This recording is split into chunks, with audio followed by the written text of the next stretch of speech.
Now we will little bit discuss on the practice of yoga. Samadhi, this samadhi word comes in Patanjal Maharshi's Ashtanga Yoga. Okay.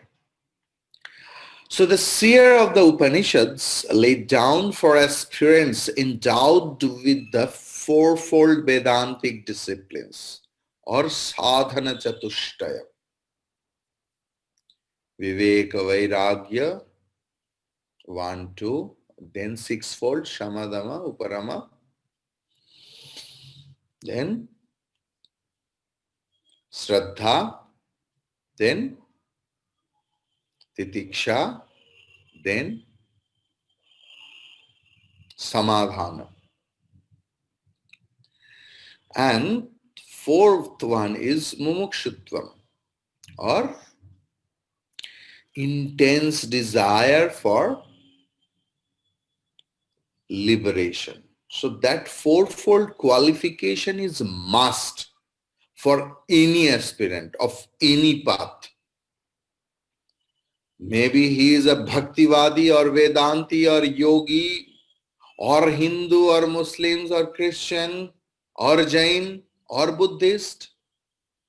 These are common factor. Okay.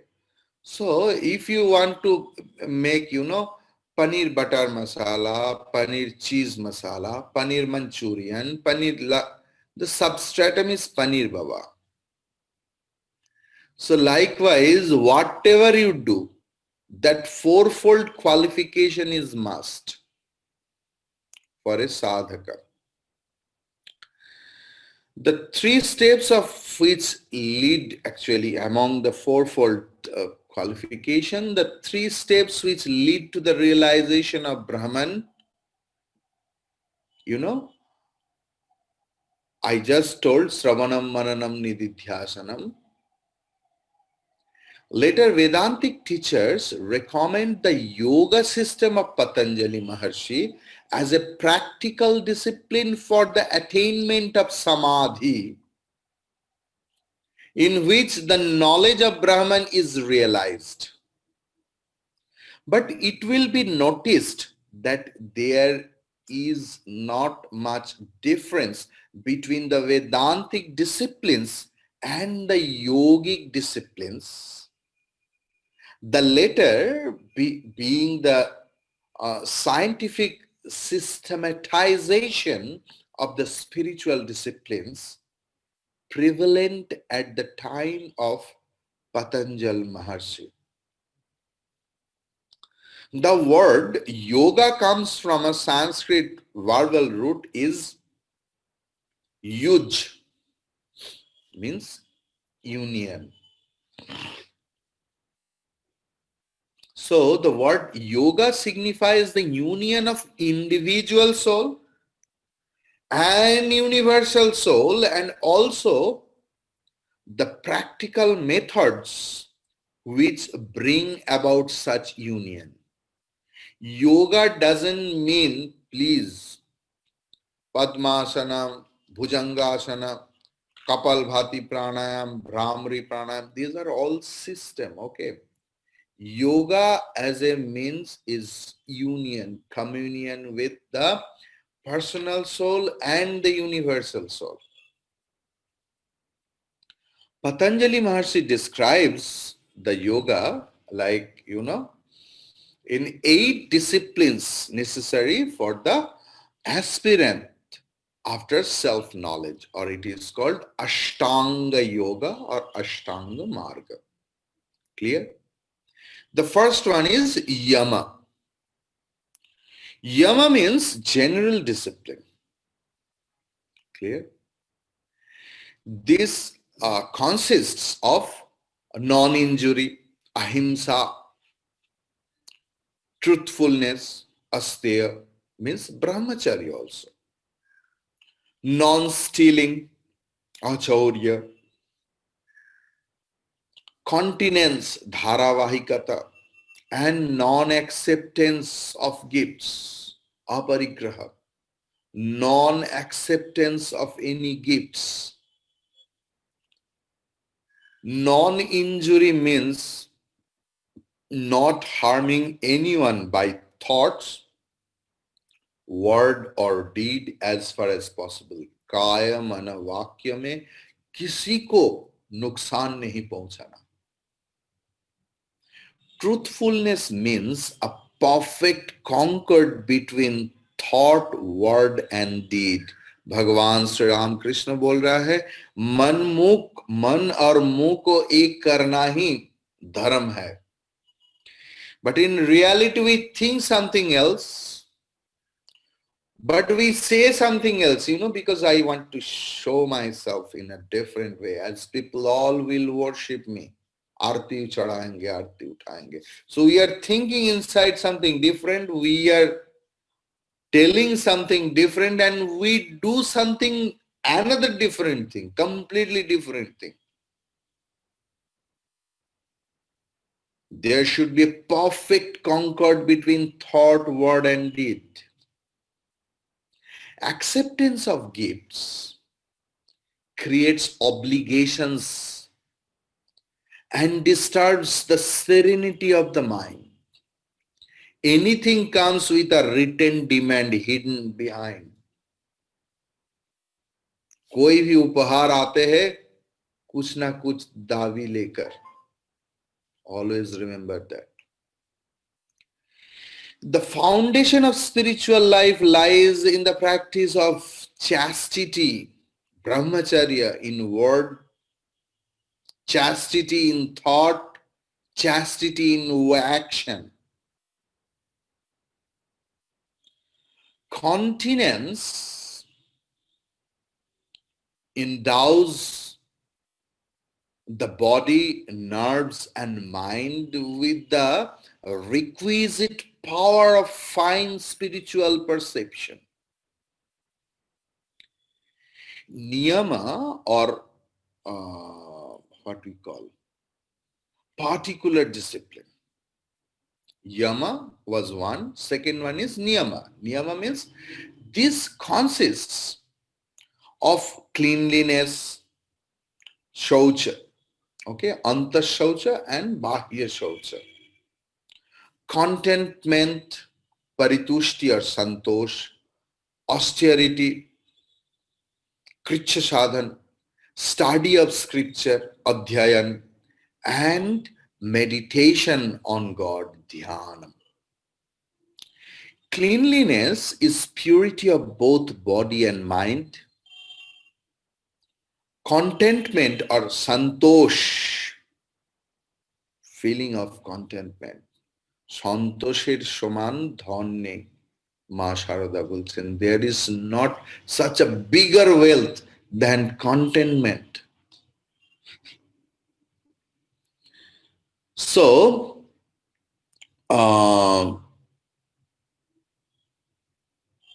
contentment is satisfaction with material needs which one obtains without much effort.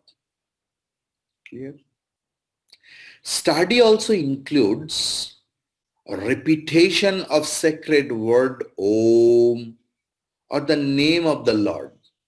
That is why we do japa, because it creates a special vritti or modification of mind. Meditation includes worship and together devotional exercises. So yama, niyama, then asana. Third one is asana. Asana means posture.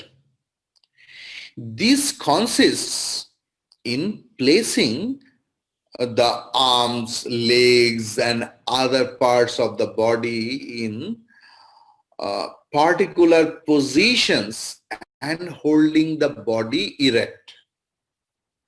Now only this much part is there about physical workout, Bhujangasana, Padmasana, Utthita Padmasana, and very importantly, Shavasana at the end. So all the things what we do, why we do, because we can erect our body straight and we can sit. Asana is required to make us fit for the spirituality. Clear? It is conducive to physical relaxation and inner peace. The aspirant is recommended to assume any posture with the body erect in which if he feels at ease. That is why ध्यान हर वक्त सुखासन में ही करना चाहिए, where I can feel the easiness. But that should not be like that I will sleep. That sukhasana is also not required.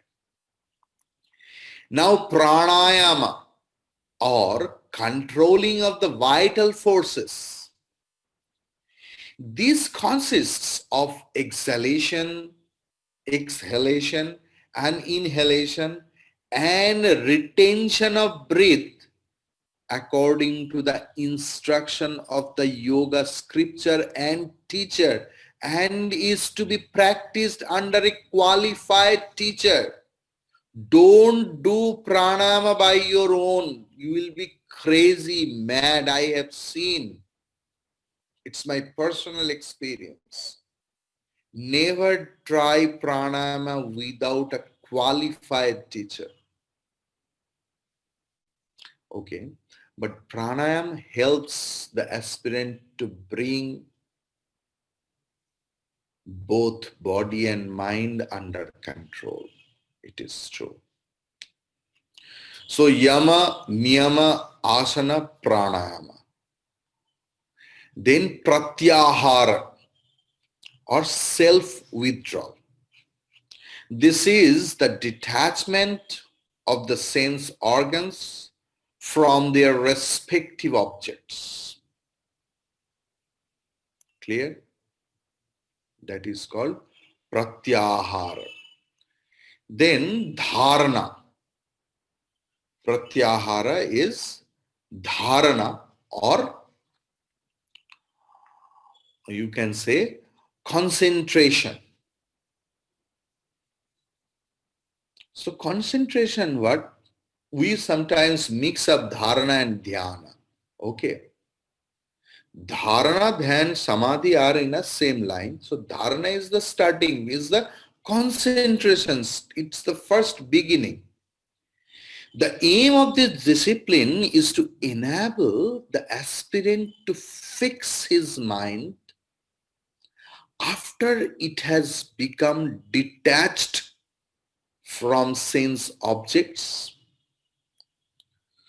on Brahman, the one without a second. Clear? This is called dharana, or concentration. Now dhyanam. Dhyana is meditation.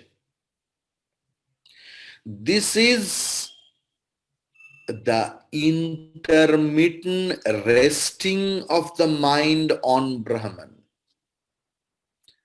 This is the intermittent resting of the mind of Brahman. At this stage, the aspirant does not develop the power of intense or uninterrupted meditation. Then samadhi, or absorption. This is the complete absorption of the mind in Brahman. Anyone desiring to attain samadhi should live in a retired place, ekantavasa. Solitude is helpful for the control of the senses. When even Sri Ramakrishna used to tell to the samsari, or the householders, that बीच बीच में निर्जन में एकांत वास करना चाहिए. And sadhu sangha. Tell to the householders that sometimes you should go to the exile, self-created exile or solitude place, and you should be with the holy company, with the holy discourses. So, when the senses are controlled, the mind is controlled. When the mind is controlled, the ego is controlled. The control of the ego is followed by an unbroken realization of bliss of Brahman. Again, I am telling. When the senses or indriyas are controlled, the mind or man is controlled. When the mind or mana is controlled, the ahamkara, ego, is controlled. And the control of ego is followed by an unbroken realization of the supreme bliss. Whenever our searching for truth will be with the losing of our ego, that is called liberation or moksha. मोक्ष और liberation, मुक्ति कहां से? अहंकार से. अगर अहंकारी नहीं है तो मुक्ति को ढूंढने का जरूरत नहीं, मुक्त ही हूं.